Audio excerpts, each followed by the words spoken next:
Ada 112 ayat dalam Taurat atau Perjanjian Lama yang membahas tentang Adam, sementara ada 7 ayat dalam Perjanjian Baru yang membahas tentang Adam. Ayat-ayat dalam Perjanjian Lama mengenai Adam merupakan kisah yang runtut. Dalam Quran, ada 54 ayat tentang Adam, sementara ada 68 ayat yang membahas mengenai manusia pertama dalam Al-Quran. Ayat-ayat Al-Quran tersebar secara luas di berbagai surah dalam Al-Quran. Dalam Kejadian 1 ayat 27, dikatakan bahwa Adam diciptakan menurut gambar Tuhan. Dan Elohim menciptakan Adam menurut gambarnya, menurut gambar Elohim dia menciptakannya, laki-laki dan perempuan dia menciptakan mereka. Jadi kita bisa menyimpulkan bahwa menurut Alkitab, inkarnasi Tuhan adalah sesuatu yang mungkin terjadi. Sebaliknya menurut Al-Quran, Adam tidak diciptakan menurut gambar Allah, tidak ada laki-laki atau perempuan yang segambar dengan Allah. Karena itu bisa disimpulkan bahwa berdasarkan Al-Quran, inkarnasi Tuhan adalah peristiwa yang tidak mungkin terjadi.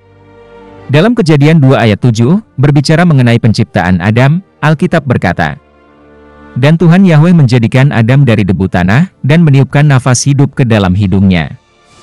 Dan dengan demikian Adam menjadi jiwa yang hidup." Hanya Yahweh yang merupakan Tuhan di dalam Alkitab. Ada 16 ayat dalam Al-Quran yang membahas mengenai penciptaan Adam. Menurut Quran, Adam diciptakan dari bumi, surah 11 ayat 61. Dari tanah liat, surah 15 ayat 28, atau surah 23 ayat 12. Dari debu, surah 3 ayat 59, atau surah 18 ayat 37. Dari air, surah 25 ayat 54. Dari tiupan roh Allah, surah 15 ayat 29 dan surah 38 ayat 72. Tuhan menurut Al-Quran adalah Allah, bukan Yahweh. Dalam Kejadian 2 ayat 8-14, taman itu terletak di Eden. Tuhan Yahweh membuat taman di Eden sebagai tempat tinggal Adam dan Hawa. Dan dari Eden keluar sebuah sungai untuk mengairi taman, dan dari sana sungai itu terbagi menjadi 4 sungai utama. Ini berbicara mengenai letak geografis. Keempat sungai itu adalah Pishon, Gihon, Tigris, dan Efrat. Jadi tidak ada Taman Eden di masa depan dalam Alkitab. Umat Kristen kelak akan pergi ke surga, bukan ke taman. Quran 6 kali menyebut istilah Taman Eden. Tidak ada keterangan mengenai lokasi geografis Taman Eden itu, dan juga tidak ada disebut mengenai keempat sungai seperti yang tertulis dalam Alkitab.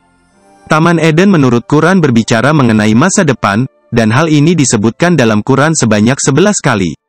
Jadi umat muslim tidak tahu di mana surga itu, dan kelak di akhir zaman mereka akan pergi ke taman, bukan ke surga.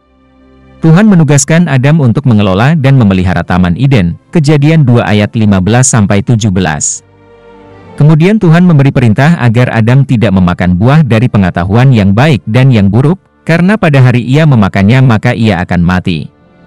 Di sini kita melihat bahwa dosa adalah masalah yang sangat serius, karena ia membawa kematian. Dalam Quran Surah 2 ayat 35, Surah 7 ayat 19, dan Surah 20 ayat 120, kita menemukan, tidak ada pekerjaan untuk Adam di taman. Tidak ada larangan dari Allah untuk memakan buah dari pohon pengetahuan. Sebaliknya di Quran yang dilarang oleh Allah, jangan mendekati pohon itu. Sementara tidak disebutkan oleh Quran, pohon apa yang dimaksudkan. Juga tidak ada kematian sebagai hukuman atas ketidaktaatan.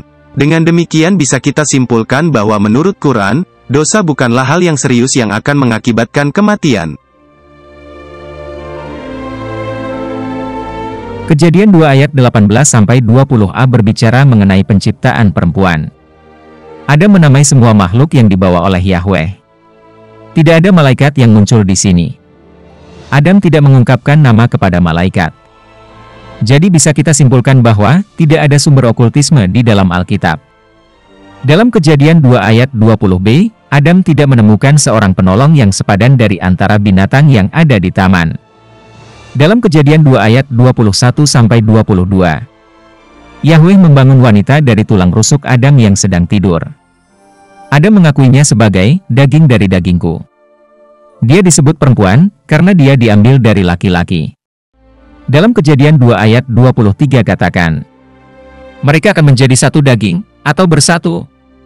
Pria akan meninggalkan ayah dan ibunya dan akan bersatu dengan istrinya. Pria akan melekat pada wanitanya. Dalam Kejadian 2 ayat 24. Mereka berdua telanjang tapi tidak merasa malu. Dalam surat 2 ayat 30-33 kita menemukan bagaimana Allah mengajari Adam semua nama. Di sini tidak disebutkan makhluk. Para malaikat tidak mengetahui nama-nama ini dan Adam mengungkapkan nama-nama ini kepada para malaikat. Jadi dalam Quran kita menemukan sumber hubungan gaib dengan malaikat, atau keterikatan manusia pertama dengan okultisme. Quran tidak menyebut ada penolong bagi Adam. Kita bisa membaca dalam surah 4 ayat 1a, surah 7 ayat 189, surah 30 ayat 12a, surah 39 ayat 6 dan surah 42 ayat 11. Allah menjadikan wanita dari ruh Adam. Di sini tidak ada disebut Adam tertidur ketika Allah menciptakan wanita. Adam juga tidak bereaksi terhadap hal ini. Tidak ada disebut nama perempuan. Dalam surah 30 ayat 21 dan surah 7 ayat 189 dikatakan, agar kamu bisa hidup bersama dengan mereka. Di sini tidak ada penyatuan antara Adam dan wanita. Juga Quran tidak menyebut bahwa laki-laki akan meninggalkan ayah dan ibunya seperti yang dijelaskan dalam Alkitab. Yang disebut oleh Quran yaitu adanya kasih sayang dan belas kasihan terhadap satu sama lain. Di surah 7 ayat 20 dikatakan, kemudian setan membisikkan pikiran jahat kepada mereka agar menampakkan aurat mereka, yang selama ini tertutup. Jadi sebagian dari rasa malu mereka disembunyikan. Hal ini tentu berbeda dengan yang dikatakan oleh Alkitab di mana Adam dan Hawa keduanya telanjang, tetapi mereka tidak merasa malu.